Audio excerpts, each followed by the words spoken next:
भारत के महामानवों तथागत गौतम बुद्ध, महात्मा ज्योतिबा फुले, माता सावित्रीबाई फुले, माता फातिमा शेख ने मेरी गुलामी की जंजीरों को काटा व डॉक्टर बाबा साहब अम्बेडकर ने संविधान में मुझे अधिकार देकर मुझे पूर्ण रूप से सशक्त बनाया। तो आइए मेरे संवैधानिक अधिकारों को परिलक्षित करते हैं। महिलाओं के संविधान प्रदत्त अधिकार। पहला, बालिका शिक्षा। संविधान के अनुच्छेद 21 क में स्पष्ट निर्देश है कि 6 से 14 वर्ष तक के सभी आयु वाले सभी बालक बालिकाओं के लिए निशुल्क और अनिवार्य शिक्षा देना।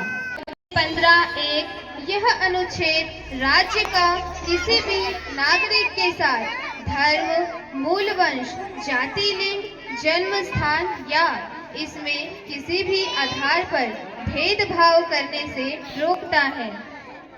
चौथा,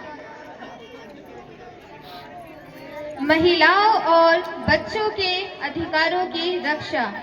अनुच्छेद 15(3) भारतीय संविधान का महत्वपूर्ण अनुच्छेद है जो राज्य को महिलाओं और बच्चों के लिए विशेष प्रावधान करता है। इस अनुच्छेद का उद्देश्य है महिलाओं और बच्चों को समान अवसर प्रदान कराना व उनके अधिकारों का प्रयोग करने में मदद करना। इस अनुच्छेद के तहत राज्य महिलाओं और बच्चों के लिए विशेष प्रावधान कर सकता है, जैसे कि पहला, शिक्षा और रोजगार में आरक्षण। दूसरा, स्वास्थ्य और पोषण के लिए विशेष प्रावधान। प्रावधान का अर्थ व्यवस्था या इंतजाम। तीसरा, महिलाओं और बच्चों के खिलाफ अपराधों के लिए विशेष सजा। चौथा, महिलाओं और बच्चों के लिए विशेष सुरक्षा और संरक्षण। पांचवा, रोजगार में अवसर की समानता। अनुच्छेद 16(2) सार्वजनिक रोजगार में अवसर की समानता का अधिकार प्रदान करता है, जिसका अर्थ है कि महिलाओं और पुरुषों को समान अवसर मिलना चाहिए। छठवां, समान कार्य के लिए समान वेतन। अनुच्छेद 39(ग) यह अनुच्छेद समान कार्य के लिए समान वेतन का प्रावधान कराता है।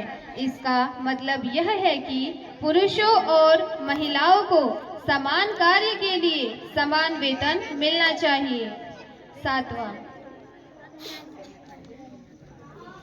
जीविका के पर्याप्त साधनों का अधिकार।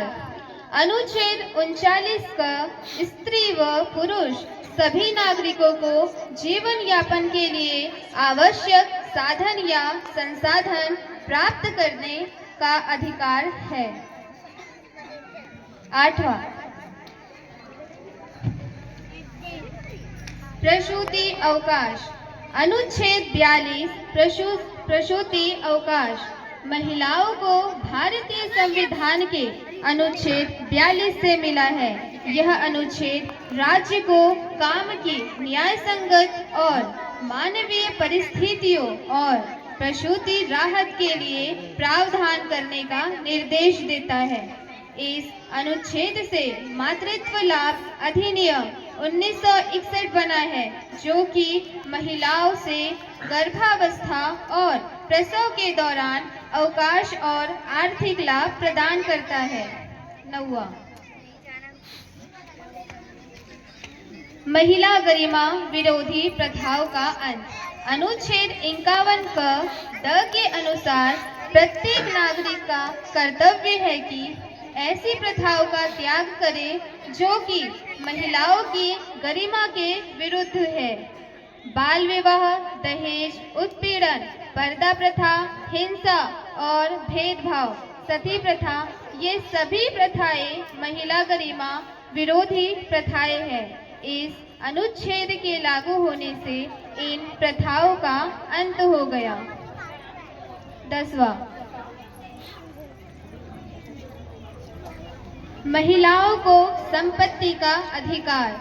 अनुच्छेद 15(1), अनुच्छेद 15(3), अनुच्छेद 39 क महिलाओं को संपत्ति का अधिकार दिलाने राज्य को निर्देश देता है। 11वां,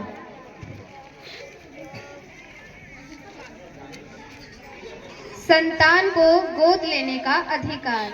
अनुच्छेद 14 और अनुच्छेद 15 से संतान को गोद लेने का अधिकार मिला है, जो कि विधि के समक्ष समानता एवं लिंग के आधार पर भेदभाव की रोकथाम का अधिकार प्रदान करते हैं।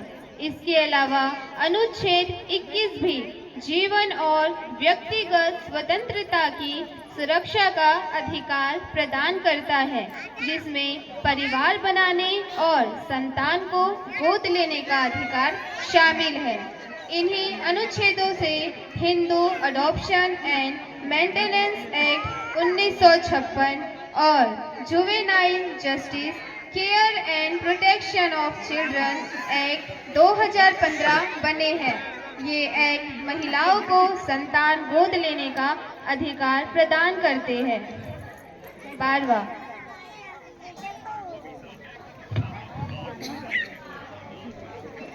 तलाक लेने का अधिकार। अनुच्छेद 14 व अनुच्छेद 21 से बना है।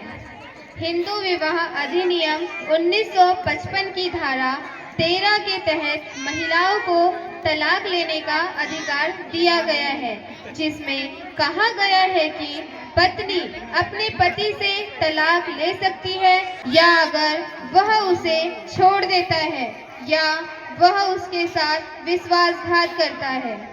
13वां,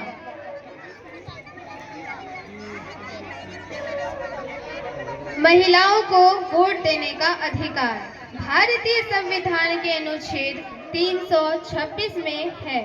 यह अनुच्छेद लोकसभा और राज्य विधानसभाओं के लिए निर्वाचनों में मताधिकार के बारे में है, और यह कहता है कि इन निर्वाचनों में मताधिकार वयस्क मताधिकार के आधार पर होगा, अर्थात 18 वर्ष या अधिक आयु का हर नागरिक जिसे उस राज्य के विधानमंडल के निचले सदन के लिए मतदाता सूची में शामिल किया गया है, वह वोट देने का हकदार होगा।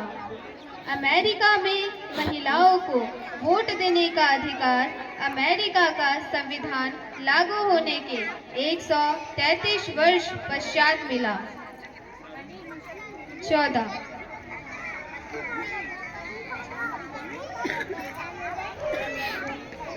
महिलाओं को राजनैतिक प्रतिनिधित्व। अनुच्छेद 243 पंचायतों में महिलाओं के लिए 1/3 सीटें आरक्षित करता है।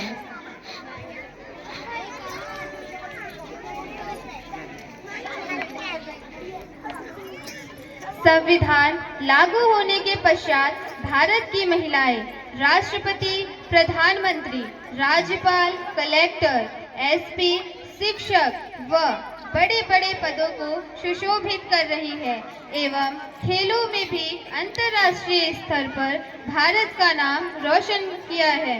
यह भारत के संविधान की वजह से संभव हो पाया है। भारत का संविधान जिंदाबाद जिंदाबाद, भारत का संविधान जिंदाबाद जिंदाबाद, भारत का संविधान जिंदाबाद जिंदाबाद। नमो बुद्धाय, जय भीम।